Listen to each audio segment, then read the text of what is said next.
उत्तराखंड में हरीश रावत ने अपने ट्वीट के बाद ये कहा है कि उनके दिल की आवाज है, वो कांग्रेस के सिपाही हैं। दिल्ली जाने से पहले देहरादून में संवाददाताओं से बातचीत में उन्होंने ये बात कही है। दिल्ली में पार्टी लीडरशिप ने कल बुलाया है मुझे, मैं कल जा रहा हूँ। सर, हरीश रावत जी हमें एक पोस्ट लिखी थी सर, उस पोस्ट का मतलब समझा दीजिए। 36 घंटे हो चुके हैं, आपकी पार्टी के नेता भी जानना चाह रहे हैं आखिरकार वो क्या है पोस्ट। ट्वीट ही है, सीधा साधा है, देख लो तो शब्द जरा गिन ज्ञान करके देख लो। बहुत सीधा सिंपल और दिल से निकला हुआ ट्वीट है। बाकी कांग्रेस काला कमल को क्या कटघरे में खड़ा किया आपने? नहीं, कहीं नहीं, कोई सवाल पैदा नहीं होता। मैं एक बात कहना चाहता हूँ, हम तो उन लोगों से हैं जो कदम कदम बढ़ाए जा कांग्रेस के गीत गाए जा। ये जिंदगी है उत्तराखंड के वास्ते, उत्तराखंड जिंदाबाद किए जा। मुख्यमंत्री और हरीश रावत के ट्वीट के बाद उत्तराखंड कांग्रेस में घमासान मचा हुआ है और इसीलिए हरीश रावत समेत कांग्रेस के वरिष्ठ नेताओं को दिल्ली बुलाया गया है। शुक्रवार केंद्रीय नेतृत्व से इन नेताओं की मुलाकात होने वाली है, लेकिन इससे पहले उत्तराखंड कांग्रेस के अध्यक्ष गणेश गोदियाल ने यह साफ किया है कि कांग्रेस के प्रदेश संगठन में कुछ जगहों पर बदलाव की जरूरत है। हरीश रावत ने ट्वीट के जरिए जो नाराजगी जताई है उसे गणेश गोदियाल ने सही ठहराया है। सहारा समय की एसोसिएट एडिटर ज्योत्सना ने गणेश गोदियाल से खास बातचीत की है। इस समय हमारे साथ कांग्रेस के प्रदेश अध्यक्ष गणेश गोदियाल जी हैं। गोदियाल जी, हरीश रावत का कल का ट्वीट आज का सबसे बर्निंग इशू, एज ए संगठन के मुखिया किस तरीके से इस सिचुएशन को हैंडल कर रहे हैं? बड़े सहज भाव से। राजनीति में ऐसी परिस्थितियां आती हैं और ये कोई बहुत असामान्य परिस्थिति नहीं है। ये जरूर है कि संगठन के बारे में आदरणीय रावत जी ने जो अपने मन की पीड़ा व्यक्त की है, मैं उनकी इस पीड़ा को पूरा सम्मान देता हूं। मैं समझता हूं कि उन्हें हर संगठन के उस व्यक्ति जो जवाबदेह पदों पर हैं, उन्हें रिस्पेक्ट के साथ उन्हें रिसीव करना चाहिए, उनकी बातों को रिसीव करना चाहिए, उनके मन की भावनाओं को समझना चाहिए। उन्होंने कहा कि मैं जबकि सामने चुनाव है और इस रण में जाने से पहले संगठन अगर सहयोग न करे तो बड़ी जो भी शब्द उन्होंने कहे कि बड़ी पीड़ा होती है, मैं उनकी इस बात से सहमत हूं और मैं इस बात का आपको इस बात की गारंटी दे सकता हूं कि हम इसको बहुत जल्दी ही ठीक कर लेंगे। गोदियाल जी, संगठन में कुछ ऐसे आमूलचूल थोड़ा परिवर्तन करने की आवश्यकता है, बहुत बड़े मात्रा में नहीं। मैं आमूलचूल शब्द इसलिए कह रहा हूं कि कुछ जगहों पर पूरी तरह ठीक करने की आवश्यकता है। इस आमूलचूल शब्द को आप समग्र उत्तराखंड के परिप्रेक्ष्य में नहीं, उस परिप्रेक्ष्य में नहीं कह रहा हूं। इस परिप्रेक्ष्य में कह रहा हूं कि कुछ सीमित जिलों में इस बात की आवश्यकता है कि इसको ठीक किया जाए और निकट भविष्य में हम निश्चित रूप में इस पूरे प्रकरण की सुखद परिणति के रूप में आपके सामने होंगे। यानी हरीश रावत जी का जो दिल का दर्द है, उस दर्द में तो ये साफ झलक रहा है कि देहरादून वाले संगठन से ज्यादा उनको दिल्ली वाले लोगों पर ज्यादा नाराजगी, और अगर आपको ये नाराजगी पहले से पता थी तो समय रहते हुए इसका समाधान क्यों नहीं हो पाया? नहीं, मैं नहीं समझता कि ये दिल्ली के संगठन से कोई नाराजगी की बात उन्होंने कही है। मैं जानता हूं कि प्रदेश में कुछ ऐसी चीजें हैं कि जो ठीक किए जाने की आवश्यकता है। ये जो भी उन्होंने कहा है प्रदेश के परिप्रेक्ष्य में कहा है और इसको ठीक किए जाने की आवश्यकता है। मैं भी इस बात को मानता हूं कि इस बात को ठीक किए जाने की जरूरत है और मैंने कहा आपको कि हम 1-2 दिन में इन सब चीजों को ठीक कर लेंगे। अध्यक्ष जी, ये बात सामने आ रही है कि हरीश रावत जी की जो बड़ी टीस है वो इस बात को लेकर है कि वो अपने को चेहरा डिक्लेयर करना चाहते हैं, और चाहे प्रभारी हो या जो दिल्ली ने जिन भी लोगों को यहाँ की जिम्मेदारी सौंपी है वो फेस डिक्लेयर नहीं कर रहे हैं, और शायद आपके भी मन में कहीं ये रहा होगा कि उनको फेस डिक्लेयर करें। क्या ये टीस है इन ट्वीट्स, जो 3-4 ट्वीट्स लगातार आए? देखिए, ये तो अब वही बता सकते हैं कि ये जिस बात को आप मुझसे पूछ रहे हैं, ये प्रश्न तो ठीक उनके पास प्रस्तुत किया जाना चाहिए। लेकिन जहां तक मैं समझता हूं कि कांग्रेस के प्रति और पार्टी के प्रति उनकी निष्ठा का कोई सानी नहीं है। मैं नहीं समझता कि उनके साथ किसी की तुलना की जाए कि उनसे ज्यादा निष्ठावान या उनके बराबर निष्ठावान दूसरा कोई हो सकता है। ये अतीत में इस बात को अतीत इस बात का गवाह है कि जब नारायण दत्त तिवारी जी मुख्यमंत्री बने उस समय पूरी उनकी मेहनत थी कि कांग्रेस सत्ता में आई और कांग्रेस पार्टी के विधानमंडल दल में भी एक तरफा बहुमत उनका था, लेकिन उसके बावजूद उन्होंने स्वीकार किया। तो कांग्रेस पार्टी के प्रति इससे बड़ी निष्ठा का और कोई प्रमाण नहीं हो सकता। उसके बाद 2012 की बात आई। यह तय था कि हरीश रावत जी शपथ लेने वाले हैं, लेकिन अंत समय में विजय बहुगुणा जी आ गए, लेकिन उन्होंने स्वीकार किया।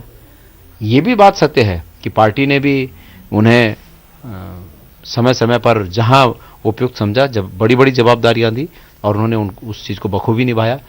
लेकिन आज ये भी उतना ही सत्य है कि उनके अनुरूप कुछ बदलाव करने की आवश्यकता है, जिससे वो फ्री होकर पार्टी को लीड कर सके, पार्टी का चेहरा बनकर सरकार बनाने के लिए जनता के बीच जा सके। आपने मुख्यमंत्री के रूप में चेहरे की बात की और मेरे मन की बात आपने पूछी कि भाई मेरे निश्चित रूप में मैं ये मानता हूं कि आज उत्तराखंड में हरीश रावत जी सबकी उम्मीदों की किरण है। कांग्रेस ही नहीं, बीजेपी के लोग भी इस बात को मानते हैं कि भाई हरीश रावत जी से उन्हें भी उम्मीदें हैं, हमें ही नहीं, उन लोगों को भी हरीश रावत जी से उम्मीदें हैं। तो इस बात में कोई इफ एंड बट नहीं होना चाहिए कि हरीश रावत जी सर्वमान्य नेता हैं प्रदेश के, और अगर ऐसा होता है तो निश्चित रूप में पार्टी को और फायदा होगा। अगर ऐसा नहीं होता है तो ये भी कयासबाजी लगाई जा रही है कि हरीश रावत पार्टी को क्विट कर सकते हैं, ये राजनीति से संन्यास ले सकते हैं। मैं बिल्कुल ऐसा नहीं मानता। मैं ये मानता हूं कि आज जो चेहरा है, आज कांग्रेस पार्टी अपने आप में एक चेहरा है और उसके मुखिया हरीश रावत जी हैं।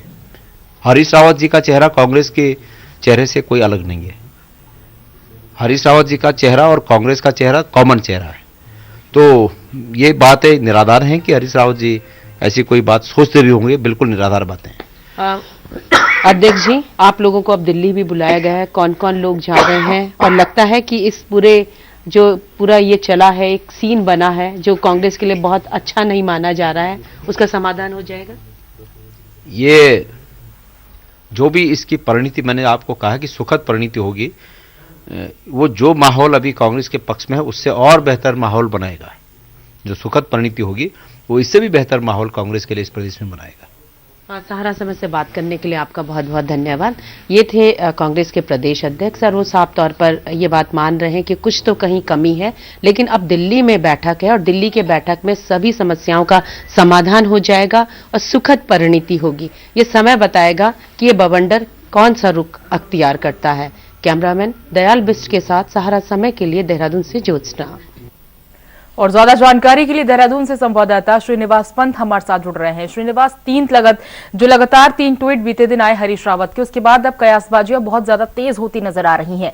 ये लग रहा है कि हरीश रावत या तो राजनीति छोड़ सकते हैं या संन्यास ले सकते हैं, या क्या वो किसी और पार्टी को भी ज्वाइन कर सकते हैं। ये कयासबाजियां लगातार चल रही हैं, लेकिन अब वो दिल्ली जाएंगे। दिल्ली जाने से पहले उन्होंने कहा है कि मैं कांग्रेस का सिपाही हूं। क्या जानकारी? बिल्कुल पूजा, आपको बताना चाहूंगा जिस तरीके से अभी पिछले 48 घंटे के अंदर उत्तराखंड कांग्रेस में जो उहापोह की स्थिति बनी है, कार्यकर्ताओं को यह समझ में नहीं आया है कि अचानक से ये सियासी बवंडर क्यों पैदा हो गया। क्या हरीश रावत के ट्वीट ने कांग्रेस की अंतर्गबाजी, जो अंतर्गुटबाजी थी, उसको एक प्लेटफॉर्म दे दिया है और खुल करके तमाम समर्थक बोलने लगे हैं। उनके अपने सलाहकार बाकायदा कहने लगे हैं कि प्रदेश प्रभारी और हरीश रावत के बीच में सब कुछ ठीक ठाक नहीं चल रहा है।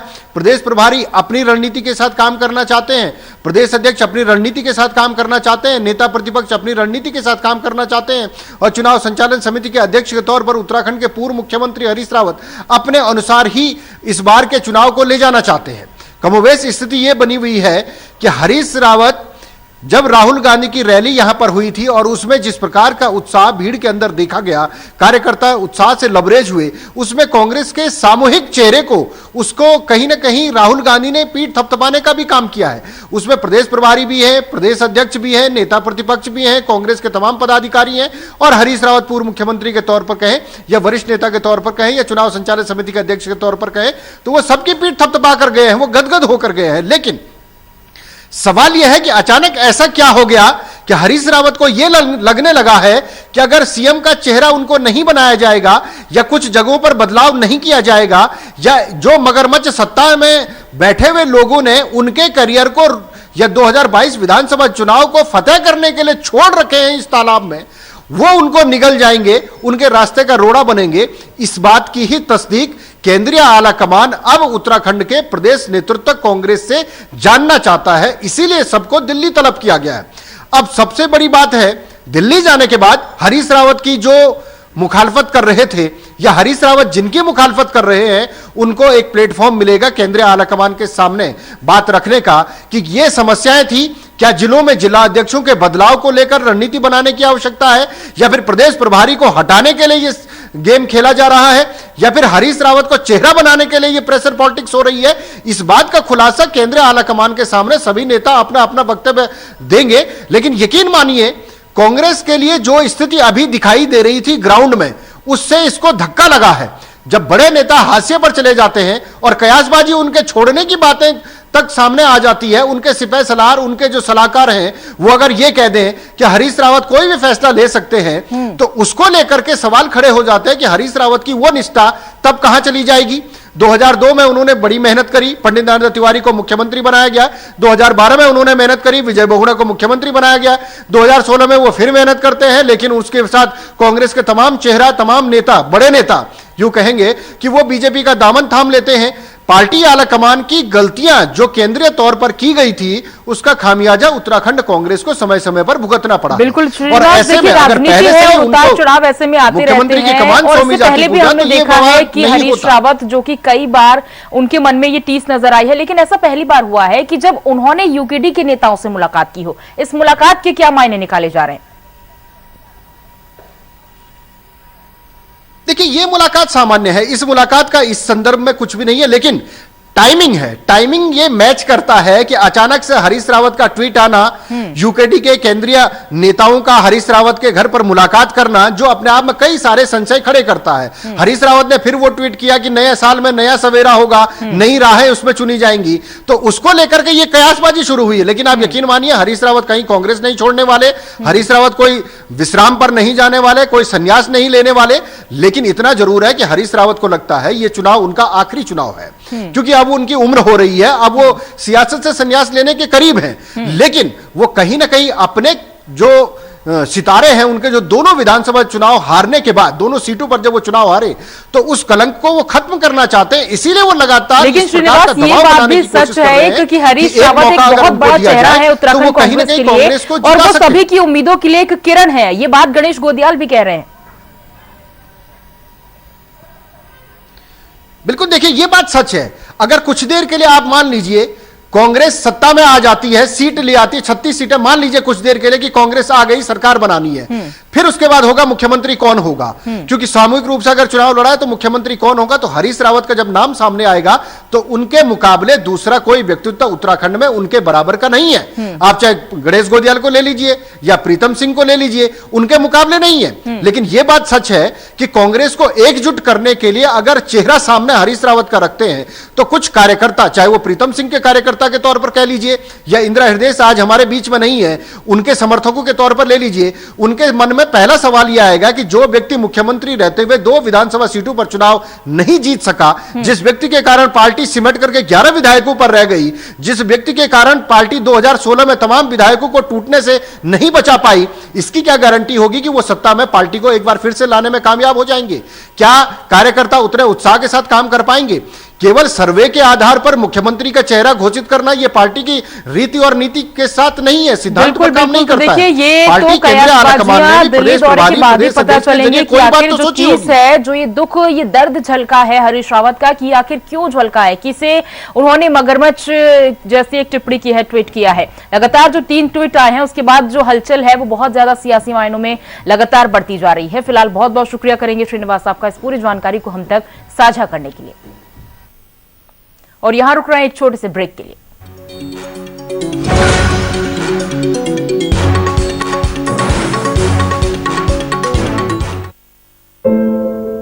अगर आपके या किसी अन्य महिला के साथ कोई छेड़छाड़ करता है सोशल मीडिया या फोन कॉल पर परेशान करता है, किसी भी तरह से उत्पीड़न करता है, तो इसे अनदेखा न करें।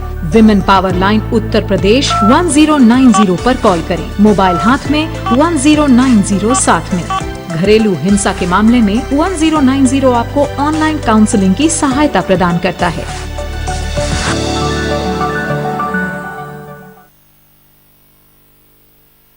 2017 से पहले आस्था का होता था अपमान, 2017 के बाद उसे मिल रहा उचित सम्मान।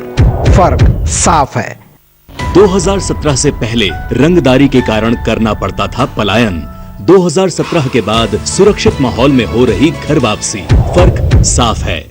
2017 से पहले मारा जाता था गरीबों का हक, 2017 के बाद पीएम आवास के जरिए मिली पक्की छत। फर्क साफ है।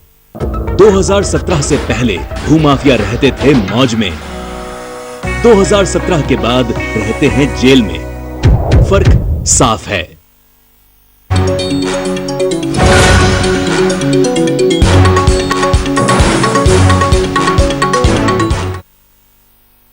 के ट्वीट के बाद उत्तराखंड कांग्रेस के भीतर कई तरह की अटकलें उठ रही हैं, लेकिन इस बीच नेता विपक्ष प्रीतम सिंह से जब ये पूछा गया तो उन्होंने इस बाबत कुछ भी कहने से इनकार कर दिया है। हाँ, उन्होंने इतना जरूर कहा है कि हरीश रावत हमारे वरिष्ठ नेता है। सीएम फेज के चेहरे को लेकर उन्होंने कहा कि केंद्रीय नेतृत्व ने सामूहिक रूप से चुनाव लड़ने की बात कही है, तो ऐसे में सीएम फेज का यदि कोई फैसला होगा तो वो भी केंद्रीय नेतृत्व से ही होना है। कि हरीश रावत जी हमारे वरिष्ठ नेता हैं, उन्होंने कोई ट्वीट किया है उस पर मैं कोई बात कहूं कदापि उचित नहीं है। मैं समझता हूं कि इस परिप्रेक्ष्य में हरीश रावत जी ही बता पाएंगे, प्रीतम सिंह से क्यों पूछ रहे हैं आप? नहीं, क्योंकि आप पार्टी के पूर्व अध्यक्ष भी रहे हैं सर, लेकिन अगर संगठन को ही नेताओं को अगर मगरमच्छ की संज्ञा दी जाए तो ये सही है? नहीं, अब देखिए उन्होंने किस परिप्रेक्ष्य में कहा, क्या उसका संबंध था, मुझे इसकी जानकारी नहीं है। हमारे वरिष्ठ नेता हैं तो इस परिप्रेक्ष्य में मैं कोई टिप्पणी करूं को कदापि उचित नहीं। उन्होंने नहीं, देखिए मैं समझता हूं कि सब चीजें जो है ठीक हो जाएंगी और रावत जी हमारे वरिष्ठ नेता हैं, वो सब चीजों को जो है जानते भी है, समझते भी। देवेंद्र यादव जो प्रभारी हैं उनको टारगेट कर रहे हैं सार्वजनिक तौर पर कांग्रेस के। नहीं, देखिए देवेंद्र यादव जी ने राज्य के अंदर कांग्रेस को मजबूत करने के लिए कार्य किया है और उन्होंने हर कार्यकर्ता को जो है एनर्जी देने का काम किया, उसको बूस्टअप करने का काम किया और कांग्रेस में एक गतिशीलता प्रदान करने का काम किया है लेगा। और राष्ट्रीय नेतृत्व ने जो है इस बात को कहा कि हम सामूहिक नेतृत्व में लड़ेंगे और इसी बात को जो है हमारे प्रभारी जी ने भी कहा, हमारे स्क्रीनिंग कमेटी के जो चेयरमैन है उन्होंने भी कहा है। तो फिर इतने बड़े बड़े नेताओं ने बात कह दी तो आप प्रीतम सिंह से क्या पूछना चाहते हो? प्रीतम सिंह जी बात। और हरीश रावत के ट्वीट के बाद उत्तराखंड कांग्रेस में मचे सियासी बवाल के बाद अब सीएम फेस की मांग भी उठने लगी है। हरीश रावत को सीएम का चेहरा बनाने की मांग के बीच अब गढ़वाल से कांग्रेस कार्यकर्ताओं ने प्रीतम सिंह और किशोर उपाध्याय में से किसी एक को सीएम चेहरा बनाने की मांग की है। रुद्रप्रयाग के कांग्रेस नेताओं का कहना है कि यदि इन दोनों में से किसी एक को चेहरा घोषित किया जाता है तो कांग्रेस भारी बहुमत से विजय हो सकती है। कांग्रेस नेताओं का यह भी कहना है कि पार्टी पर दबाव बनाने के लिए हरीश रावत ने यह दांव खेला है।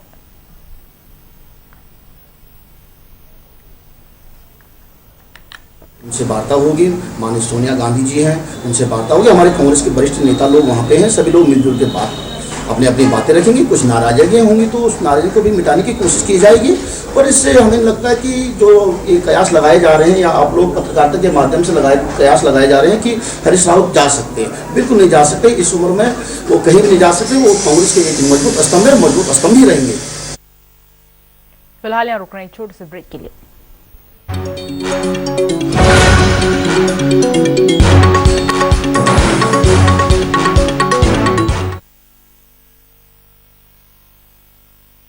2017 से पहले कर्ज के बोझ तले दबा था किसान, 2017 के बाद कर्ज माफी से हुआ है खुशहाल। फर्क साफ है।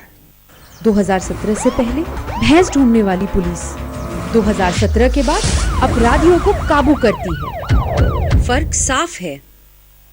2017 से पहले जो लड़के हैं गलती हो जाती है बोलकर छूट जाते थे। 2017 के बाद उन अपराधियों पर होती है कार्रवाई। फर्क साफ है। 2017 से पहले मेरठ से दिल्ली पहुंचना था दूभर। 2017 के बाद दिल्ली बस 1 घंटे दूर। फर्क साफ है। हमारे देश की धरोहर योगा आज पूरी दुनिया अपना रही है। मैं खुद डेली योगा करता हूँ और मुझे यकीन मानिए इससे बहुत फायदा हुआ है। मैं चाहता हूँ कि हर दिल्ली वासी भी योगा का लाभ उठाए, हर दिल्ली वासी योगा को अपनाए, स्वस्थ रहे। इसके लिए दिल्ली सरकार शुरू कर रही है दिल्ली की योगशाला। पूरी दिल्ली में हर कॉलोनी, हर गली, हर मोहल्ले में जहाँ भी लोग योगा करना चाहेंगे, सीखना चाहेंगे, दिल्ली सरकार वहाँ पे मुफ्त अपने ट्रेंड योगा इंस्ट्रक्टर्स भेजेगी और आपकी कॉलोनी में भी चलेगी दिल्ली की योगशाला। अगर आपकी कॉलोनी में 25 लोग हैं जो योगा सीखना चाहते हैं और आपके पास कोई ऐसी जगह है जहां योगा की क्लास हो सकती है, तो बस 9013585858 पर मिस्ड कॉल दें और दिल्ली सरकार आपको योगा सिखाने के लिए फ्री ट्रेन्ड इंस्ट्रक्टर भेजेगी। डॉक्टर बनकर मरीजों की सेवा करने का सपना देखने वाले विद्यार्थियों में तमाम विद्यार्थी आर्थिक रूप से कमजोर और मध्यम वर्गीय परिवारों से आते हैं। चिकित्सा शिक्षा की महंगी फीस उनमें से कई विद्यार्थियों की राह में रुकावट लाती है और उनके सपने अधूरे ही रह जाते हैं। लेकिन अब ऐसे छात्र छात्राओं के सपनों को साकार करने के लिए उत्तराखंड सरकार ने पढ़ाई की फीस घटाकर छात्र छात्राओं को दी है एक अनोखी सौगात। यही नहीं, प्रदेश सरकार इसी शैक्षणिक सत्र यानी 2021-2022 से MBBS कोर्स की कम की गई फीस की व्यवस्था लागू करने जा रही है। मुख्यमंत्री पुष्कर सिंह धामी की अगुवाई में हाल ही में प्रदेश सरकार ने राजकीय मेडिकल कॉलेजों में नॉन बॉन्डेड MBBS कोर्स की फीस 4 लाख रुपए प्रति वर्ष से घटाकर 1,45,000 रुपए प्रति वर्ष निर्धारित की है। प्रदेश सरकार द्वारा जारी शासनादेश के अनुसार घटाई गई फीस को मौजूदा शैक्षणिक सत्र से लागू किया जाएगा। इस कल्याणकारी कदम से प्रदेश के राजकीय मेडिकल कॉलेजों में इस सत्र में एडमिशन लेने वाले विद्यार्थियों के अलावा पहले से अध्ययनरत छात्र छात्राओं को भी बड़ी राहत मिली है। सरकार के इस ऐतिहासिक फैसले के बाद पूरे देश में उत्तराखंड ही एकमात्र ऐसा राज्य बन गया है जहां सबसे कम फीस में होगी MBBS की पढ़ाई। उत्तराखंड सरकार के मजबूत इरादों में है दम। MBBS की महंगी फीस अब हुई आधे से भी कम। विकल्प रहित संकल्प, नए इरादे, युवा सरकार।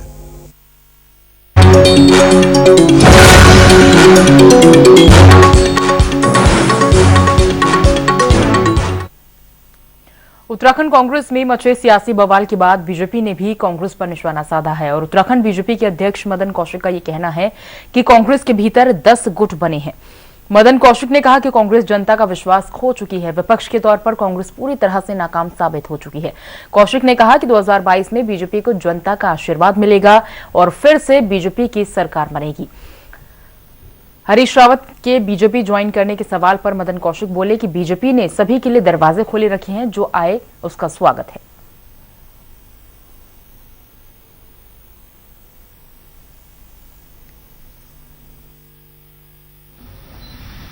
की बातचीत हो रही थी तो कांग्रेस खुलकर कभी राज्य के पक्षधर नहीं रही। यहां तक कि इनके बड़े नेताओं में से यहां तक कहा गया कि उत्तराखंड राज्य नहीं बनना चाहिए। अगर उत्तराखंड राज्य बनता है यानी उत्तर प्रदेश का डिवाइडेशन होता है तो वो हमारी लाश पर होगा। उत्तराखंडियत की बात करने वाले कांग्रेस के बड़े नेताओं ने उस समय यहां तक कहा कि उत्तराखंड राज्य की बजाय केंद्र शासित बन जाए, यहां तक बात की। इससे यह स्पष्ट है कि उत्तराखंड राज्य के प्रति जो एक लगाव होना चाहिए, जो एक भाव होना चाहिए, जो एक संघर्ष होना चाहिए था, जो एक संकल्प होना चाहिए था, कांग्रेस का कभी ना संघर्ष रहा, ना संकल्प रहा और ना लगाव रहा। उधम सिंह नगर जिले के जसपुर में बाल विकास परियोजना के कर्मचारी दमयंती आर्य अपनी मांगों को लेकर एसडीएम ऑफिस के बाहर धरने पर बैठी हैं।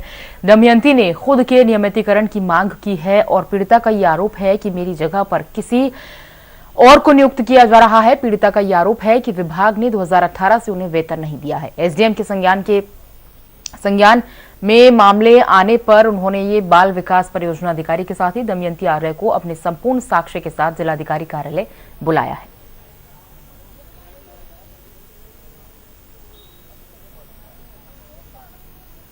जहाँ मेरी नियुक्ति है मुझे नियमित किया जाए, क्योंकि मैं एक एसटी होने के नाते मेरा जो चार्ज है अन्य जनरल के व्यक्ति को दिया गया है जो नियम के खिलाफ है, और ना मुझे चार्ज दिया जा रहा है बिना चार्ज किए और जब बिना वेतन दिए ही मुझे दूसरी जगह अटैच किया जाता रहा है 2015 से।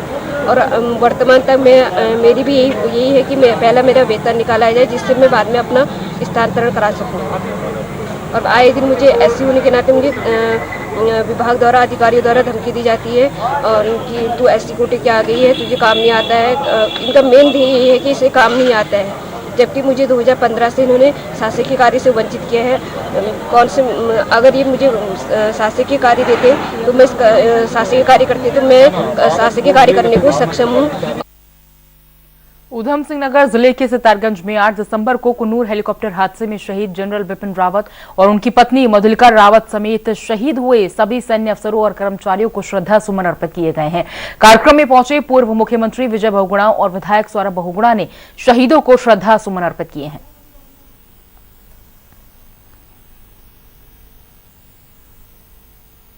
हमारे लिए प्रेरणा है और उत्तराखंड के लिए तो बहुत गौरव की बात थी कि पहला chief of the defence staff हमारे उत्तराखंड से रावत जी हुए।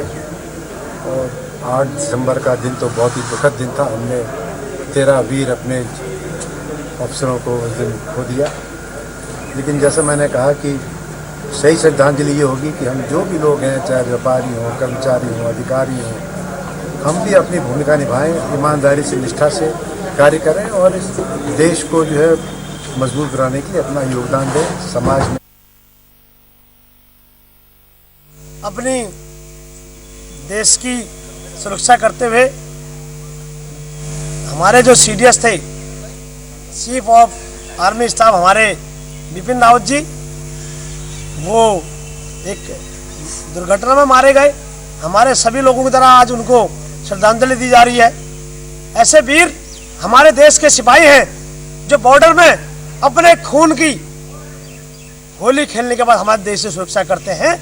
वो ये सबूत है जिन लोगों ने गोली खाने के बाद हमारे देश का बाल बांका नहीं होने दिया, जिन लोगों की सुरक्षा से हमारे देश के अंदर हमारे बच्चों का स्कूल, हमारे व्यापारी का व्यापार, हमारे लोगों का रोजगार चलता है।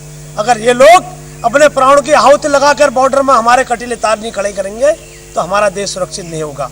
मुझे गर्व है ऐसे सेनानियों पर, ऐसे वीर सपूतों पर जो अपने प्राणों की रक्षा नहीं करते हुए हमारे देश की सुरक्षा करते हैं।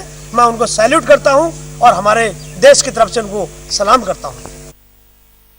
फिलहाल बुलेटिन में बस इतना ही, लेकिन सहारा समय पर उत्तर प्रदेश और उत्तराखंड की खबरों के अलावा देश और दुनिया की ताजा तरीन खबरों के लिए आप लॉग ऑन कर सकते हैं हमारी वेबसाइट समय।